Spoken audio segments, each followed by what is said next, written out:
नमस्कार भाइयों और बहनों, आपका एक बार फिर से स्वागत है हमारे चैनल ये कैसे देशभक्त में।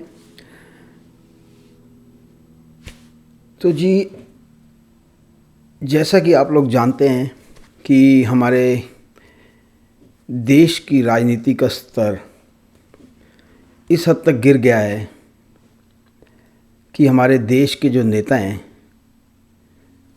ख़ास तौर पे हिंदू नेता, जो कि श्री रामचरितमानस को लेकर बहुत ही निचले स्तर तक की बयानबाजी कर रहे हैं, और जो हमारे मुल्ला और मौलाना बोल रहे हैं, हम उनको क्या कह सकते हैं जब हमारे अपने धर्म के नेता श्री रामचरितमानस का मजाक उड़ा रहे हैं। तो जी, अब नया क्या हुआ है कि उस ग्रंथ का, श्री रामचरितमानस ग्रंथ के कुछ पन्नों को फाड़ा गया है, और इसी बीच में जो बिहार के शिक्षा मंत्री हैं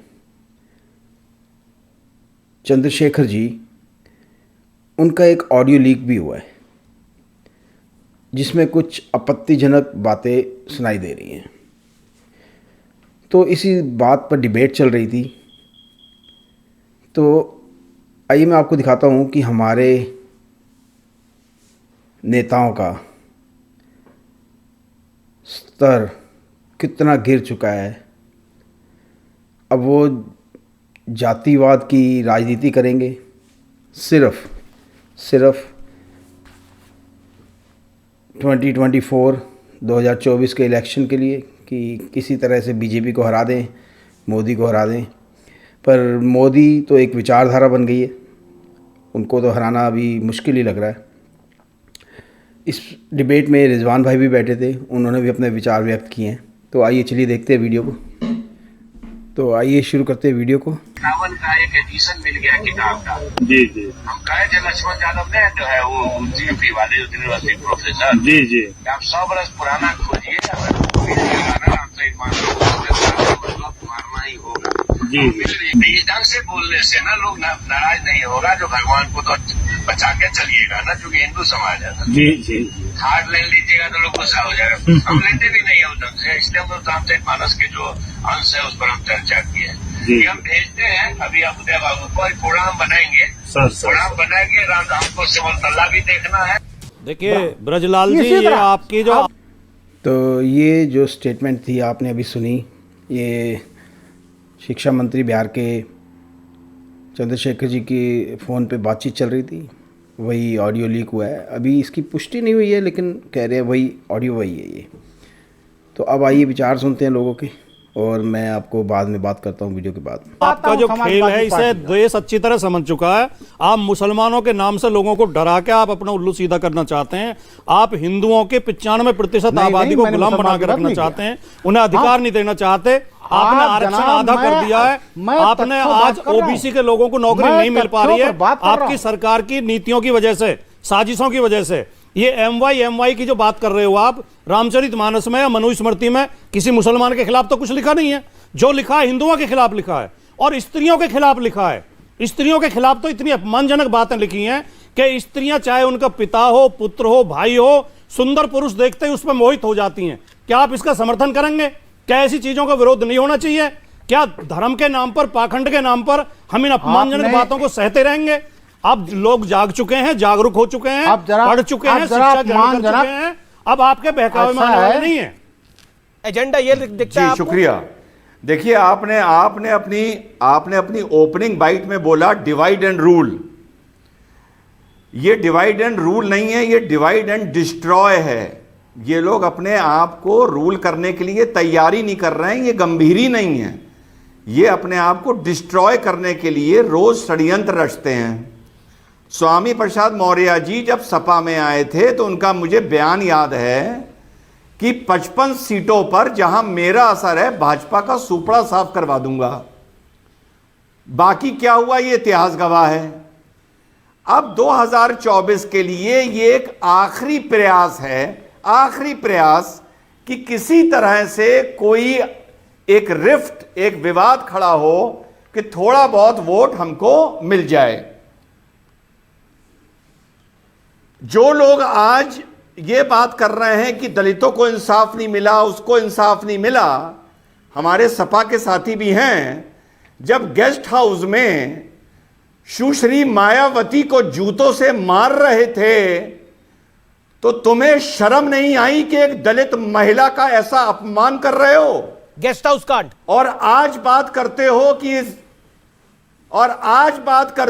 कि 95% को इस देश में अधिकार नहीं मिल रहा। मायावती से हाथ जोड़ के माफी मांगी या नहीं मांगी? तो आज इस डिबेट में मांग लो, अगर नहीं मांगी तो। और आगे बताऊं, अमीश भाई, नरेंद्र मोदी जी ने इस देश में एक नई कास्ट खड़ी कर दी है, नई कास्ट। वो है लाभदारी कास्ट, लाभदारी वर्ग। वो लाभदारी वर्ग सिर्फ अनाज देख रहा है, घर घर जल देख रहा है, गैस देख रहा है, अपने घर तक पानी आ जाए ये देख रहा है, शौचालय देख रहा है, और छोटे छोटे थानों में ये देख रहा है कि उसके साथ अब दबंगई खत्म हो गई है। ये लोग कुछ भी कर लें, वो लाभदारी वर्ग जिसको सामाजिक लाभ, आर्थिक लाभ, अनाज का लाभ, पानी का लाभ मिल रहा है, वो इन लोगों के साथ खड़ा नहीं होगा। और ये बोल बोल के और थोड़ा बहुत सवर्ण वोट जो इनको मिलना होता वो भी नहीं मिलेगा, 2024 में, आप देखिएगा। अमीश जी, इतना बड़े लोगों को इकट्ठा कर देते हो, मौका होता है नहीं बोलने के लिए, तो आइंदा आमंत्रित न किया करिए। समय आपको भी दिक्कत होती है, मुझे तो असहजता होती है। 25 आप अपनी बात को रखिए उदित जी, अभी समय है।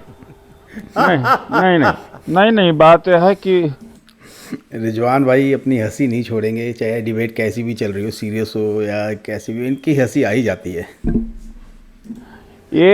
ये मतलब है कि ये जो टेलीविजन के एंकर्स हैं या भाजपा वाले हैं, या भगवान राम को का अपमान करने में इतना तुले क्यों हैं भाई? अरे भाई, अगर चंद्रशेखर या स्वामी प्रसाद मौर्य ने बोल दिया तो एक बार आप चर्चा कर दिए, ठीक है। ये साधु संतों के ऊपर छोड़ दीजिए, साधु संत श्राप देंगे, अपने आप ये दुरुस्त हो जाएंगे। आप रोज इनकी बखिया उधेड़ रहे हो। मुझे तो सम्मान है, रामचरितमानस और भगवान राम का रोज डिबेट कर रहे हो, चिथड़े फरवा रहे हो। आप लोग क्यों कर रहे हो भाई? ये संतों को छोड़ दो। आप राजनीति, आपका मुद्दा है गरीबी के ऊपर, बेरोजगारी के ऊपर बात कराइए। आप ये रोज का रोज कि किसने क्या किया, कोई रामचरितमानस से आपकी दुश्मनी है क्या अमीश जी, या आपके चैनल की कोई दुश्मनी है? तो ऐसा क्यों आप लोग दुर्दशा अपना करा? देखिए, आपसे बात नहीं कर रहा हूं भाई, मैं इनसे बात कर रहा हूं। अगर ये बात है, दूसरे से बात नहीं कर रहा हूं। नहीं, कोई बोल नहीं रहा। आपसे बात करूंगा बस। कोई बोल ही नहीं रहा, आप ही बोल रहे हैं। नहीं, जो अंगुली उठाया है ना, अंगुली उठाया है, बात उनसे नहीं करूंगा मैं। नहीं, तो उंगली किसी और ने बात उठाई आपसे करूंगा नहीं, या तो उनको कह दीजिए। नहीं, ये रिजवान भाई के बारे में बोल रहे हैं क्योंकि उन्होंने उंगली उठाई थी कि उनसे बात नहीं करूंगा। देखा बैठा हुए हैं, जो बैठा है। सिया राम मैं सब जग जानी, करहूं प्रणाम जोरी जुग पानी। हम लोग तो ये पाठ करने वाले हैं। राम पर, रामचरितमानस पर किसने सवाल उठाया? किसी ने सवाल नहीं उठाया है। ये तो भगवान राम की कृपा है आप लोगों पर कि आप लोग रामचरितमानस को राजनीति का मानस बना बैठे हैं। बहुत बढ़िया, और लगातार इसी पर डिबेट किए जा रहे हैं। बहुत बढ़िया। सबसे पहले प्रोफेसर चंद्रशेखर बोले, अब ऑडियो आ गया, अब ऑडियो सामने आ गया, तो आप कह रहे हैं कि हमने तो कुछ बोला ही नहीं, हमने तो कुछ करा ही नहीं। ये कौन बोल रहा जी? ये पैनल जो आज आपने बिठा रखा है, इस सुअर को तो इस पैनल में होना नहीं चाहिए था। ये सुअर यहाँ क्या कर रहा है? मेरे हिसाब से ये पैनल नहीं होना चाहिए था। पैनल ये होना चाहिए था कि जिन लोगों ने रामचरितमानस के लिए बोला है, उन लोगों को आप लेकर आते और उधर से साधु संतों को बिठाते। साधु संत उनसे पूछते क्या अच्छा है क्या बुरा है। दूसरी एक बात और कहना चाहता हूं देखिए, देश के अंदर जो नफरत की राजनीति चल रही है और सरकार की तरफ से जो राजनीति नफरत की चल रही है, इस नफरत की राजनीति में यही होगा जो हो रहा है। आप इस पर कोई भी ताज्जुब मत कीजिए, इस पर कोई ताज्जुब मत कीजिए, इससे भी ज्यादा हो सकता है, क्योंकि देश में नफरत की राजनीति को ही बढ़ावा दिया जा रहा है। बीजेपी क्या कर रही है मुसलमानों के लिए? आपने मुसलमानों के अंदर पसमानदा मुसलमान ढूंढ लिए, आपने मुसलमानों के अंदर बोरा मुसलमान ढूंढ लिए। इस पर आप कभी बात नहीं करेंगे। क्यों बात नहीं करेंगे? इसलिए कि मुसलमानों का मुद्दा है। दलित, आप 80% के साथ दलितों को लेके चलते हो, इसलिए आप दलितों की बात करना चाहते हो। दलितों के वोट बीजेपी से अलग ना हो जाए, इसलिए आप इस पर बात करना चाहते हो। अरे मुसलमान जिसको पसमानदा और बोरा मुसलमान में बांट दिया। रिजवान अहमद जी, अमित जी, आपने सही कहा, ये पैनल आपने गलत चुन लिया है। मौलाना साहब ने सही कहा, इस पैनल में रशीदी भाई नहीं होने चाहिए थे, पहली चीज तो। अब आप सुनिए, इन्होंने दो गलत तुलनाएं कर दी। इन्होंने पसमंदा और अशरफ को इस रामचरितमानस के कांड से मिला दिया। अरे भाई, नरेंद्र मोदी जी ये नहीं कह रहे कि पसमंदा तुम सारे मिलकर अशरफों को मारो या आपस में नफरत करो। मोदी जी सिर्फ पसमंदा को आगे बढ़ाने की बात कर रहे हैं। तो अगर कोई पिछड़े हिंदू वर्ग को आगे बढ़ाने की बात करेगा तो उसको यह नहीं माना जाएगा वो हिंसा भड़का रहा है। पहली बात तो ये इसकी समझ में आएगी नहीं सुअर की, क्योंकि जिस दिन ये बात समझ आ गई तो इसकी दुकानदारी बंद हो जाएगी। दूसरी बात, अभी उदित क्या राज बढ़ाया आज तक?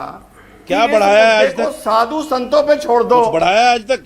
अरे यार, तुम फिर बोले जाहिल आदमी। बिला वजह बैठते हो। तुम जाहिल आदमी फिर बोले जाहिल आदमी तुम। यार, ये आदमी लड़ने के लिए बैठता है। उदित राज जी ने कहा, अमीश ये लड़ने के लिए सिर्फ बैठता है, रोजाना बिठाते हो उसको आप। भैया ये जो मामला है, इतना बदतमीज आदमी, इतना जाहिल आदमी, और रोजाना बिठाते हो उसको। भैया ये जाहिल कौन है हम सबको पता है, पूरी दुनिया को पता है। आज के बाद मुझे मत बिठाना इसके साथ में। इस चीज को आप साधु संतों को छोड़ दीजिए, साधु संतों पे छोड़ दीजिए। चलो भाई, मैं यही बात उदित जी से बोलता हूं कि उदित जी, आप महंगाई का मुद्दा, रोजगार का मुद्दा, चलो भाई मैं तो उठ रहा हूं, ये भी आप जनता पर छोड़ दीजिए ना। ठीक है। अमित जी, आपने कहा मंडल का दौर फिर से लाना चाहते हैं। एक दौर मंडल से पहले का भी था। हमारे आरजेडी के साथी यहां बैठे हैं, जब बिहार की किलिंग फील्ड होती थी 70 सन 80 में, रणवीर सेना, भूमि सेना, भूमियार सेना, सनलाइट सेना, जगन्नाथ मिश्रा जी होते थे मुख्यमंत्री उस समय। जगन्नाथ मिश्रा जी होते थे, ये भी याद रखो। मुख्यमंत्री जगन्नाथ मिश्रा जी होते थे उस समय, एक दिन जब जाति सेना बनी थी, 100 लोग मरते थे, जब दलितों की हत्या करती थी रणवीर ये सेना। लोग वही समीकरण फिर से लाना चाहते हैं। खेल खेला जा रहा है। बताता है तो वही ऑडियो को आप चलाइए, तो हमको क्यों बैठाएं? तो जी, वीडियो तो हो गया यहाँ पे ख़त्म।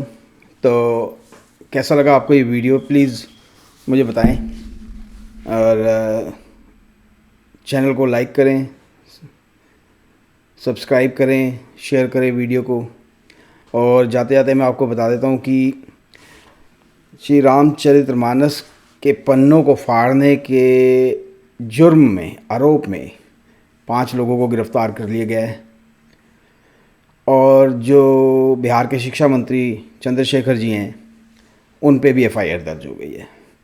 तो अभी देखते हैं, बिहार में बीजेपी की गवर्नमेंट तो है नहीं, देखते हैं उनके ऊपर क्या एक्शन होता है और क्या नहीं होता।